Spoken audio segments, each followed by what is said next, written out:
प्रणाम साथियों, मैं आपका साथी नीरज सिंह।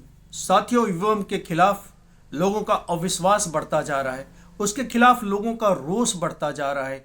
तमाम तरह के धरने प्रदर्शन हुए और सिर्फ धरना प्रदर्शन नहीं हुए, लोग कोर्ट में गए। यही नहीं रुके, लोग ईवीएम के खिलाफ प्रतीकात्मक लड़ाई लड़ने के लिए मॉक वोटिंग कराए, प्रतीकात्मक वोटिंग का निर्णय लिया।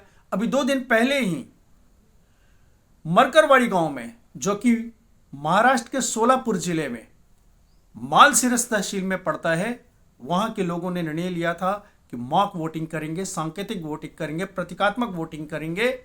लेकिन प्रशासन ने वहां कर्फ्यू लगा दिया और इस प्रक्रिया को होने नहीं दिया।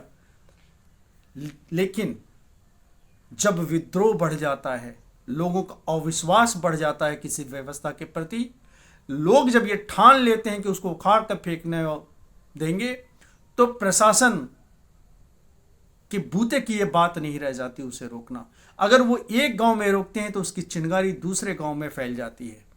अब महाराष्ट्र के दूसरे छोर में, विदर्भ में के 2 गांवों में ये प्रयोग 5-6 दिसंबर को किया जाएगा। सामाजिक कार्यकर्ता और देशोन्नति अखबार के संपादक प्रकाश पोहरे इस प्रयोग को अपने गांव में, अपने लोगों के बीच में ये दोहराने जा रहे हैं। अकोला जिला है महाराष्ट्र का, विदर्भ में। उस अकोला के बालापुर विधानसभा के 2 गांवों में ये प्रयोग दोहराया जाएगा। हालांकि बालापुर विधानसभा से महाविकास अघाड़ी के नितिन देशमुख विजयी हुए हैं। विजय होने के बाद भी, जीत जाने के बाद भी ये प्रयोग दोहराया जा रहा है, क्योंकि गांव वालों ने जिसे वोट दिया, वो वोट नितिन देशमुख को वहां ना पड़ के दूसरे को चला गया और वहां के गांव वाले भी अपने आप को ठगा महसूस कर रहे हैं। इसलिए यह प्रयोग दोहराया जाएगा। बालापुर क्षेत्र से नितिन देशमुख को कुल 82,088 वोट पड़े थे, यानी कि कुल हुए मतदान का 37.04%। और वंचित बहुजन अघाड़ी के एसएन खतीब को 70,347 यानी कि 31.74% वोट पड़े। वहाँ तो प्रत्याशी प्रकाश पोहरे के जो गांव हैं 2 गांव, जो कि एक बालापुर तहसील में, बालापुर विधानसभा के एक बालापुर तहसील में ही आता है, तुलजापुर, और दूसरा जो है पातुर तहसील के बेलतला गांव में। ये 2 गांवों में मतपत्रों द्वारा सांकेतिक रूप से मॉक पोल होगा। तुलजापुर में 12 से 2 बजे के बीच में, जबकि बेलतला में 2 से 4 के बीच में ये मतदान होंगे। उन मतदान केंद्रों पे 2 अलग अलग पेटियां रखी जाएंगी।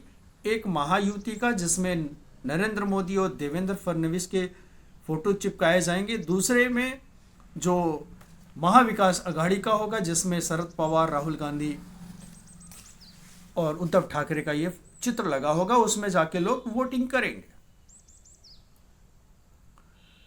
तो यही नहीं, सिर्फ वोटिंग ही नहीं होगा। आज 5 दिसंबर को, जबकि मुंबई में के आजाद मैदान में महायुति गठबंधन के मुखिया देवेंद्र फडणवीस और 2 डिप्टी सीएम का शपथ ग्रहण चल रहा होगा। उसी समय पूरे विदर्भ क्षेत्र में लोग ईवीएम का विरोध करेंगे काला पट्टी बांधकर। कुल मिला के लब्बो लुआब ये है कि ईवीएम अब ज़्यादा दिन का मेहमान रहने वाला नहीं है। ये विरोध न सिर्फ महाराष्ट्र में होगा, बल्कि ये तो पूरे देश भर के मरकटवाड़ी गांव ने जो रास्ता दिखलाया है, और जो ये तुलजापुर और बेलतला में जो ये पुनरावृत्ति हो रही है, ये इस तरह के प्रयोग, इस तरह के प्रतीकात्मक विरोध, इस तरह के मॉक पोल अब तो देश भर में होंगे। ऐसा बताया जा रहा है कि मरकटवाड़ी के 200 मतदाताओं पे एफआईआर दर्ज कर दिया गया है उनके प्रयोग के कारण, जबकि वो सांकेतिक मतदान था, उससे चुनाव परिणाम में कोई अंतर नहीं आने वाला था। वो तो सिर्फ अपने आप को टटोलना चाह रहे थे, अपने ऊपर जो एक धोखाधड़ी का जो ठप्पा लगने वाला था जानकर के द्वारा कि हाँ भाई हमने इतना काम किया फिर भी आप लोगों ने वोट नहीं दिया, इस दाग को सिर्फ वो इस प्रयोग के द्वारा धोना चाह रहे थे। फिर भी वो प्रशासन ने उसे नहीं होने दिया। अब ये देखना ये है कि प्रकाश पोहरे को क्या वो गिरफ्तार करती है पुलिस। प्रकाश पोहरे ने तो खुलेआम चैलेंज किया है कि हमें गिरफ्तार भी कर ले, लेकिन ये प्रक्रिया दोहराया जाएगा, वो फिर भी वो करेंगे इस कामों के, वो और उनके साथी। तो ये देखना ये है कि तुलजापुर और बेलतला के इन गांव वासियों को, इनके मतदाताओं पे क्या वो एफआईआर करती है प्रशासन, क्या गिरफ्तार करती है, क्या वहाँ भी नहीं होने देती है। और निश्चित मानिए अगर ये वहाँ भी ये काम नहीं होने देंगे तो ये विद्रोह बड़े पैमाने पे फैलेगा, असंतोष और इस तरह के प्रयोग पूरे देश भर में फैलेंगे। मैं पहले भी कहा हूँ पिछली वीडियो में, भारतीय जनता पार्टी 132 सीट लाई है 288 में से, उस समय में जबकि उनके रैलियों में भीड़ नहीं आ रही थी, कोई न तो ऊपर से कोई हवा था, आंधी थी नरेंद्र मोदी की, न तो अंडर करंट था, फिर भी अब तक के इतिहास में भारतीय जनता पार्टी महाराष्ट्र में सबसे ज़्यादा सीट लाई है। और ये सीट ईमानदारी से नहीं है, वो ईवीएम का खेला करके ही ये निश्चित रूप से लाया गया है, इसमें कोई दो राय नहीं, कोई संदेह नहीं। लोकतंत्र के ये साथ ये सबसे बड़ा मजाक है कि कोई व्यक्ति कहाँ वोट डाल रहा है उसको यही नहीं पता है कि मैं वोट कहीं और डाल रहा हूँ और वो कहाँ चला जा रहा है।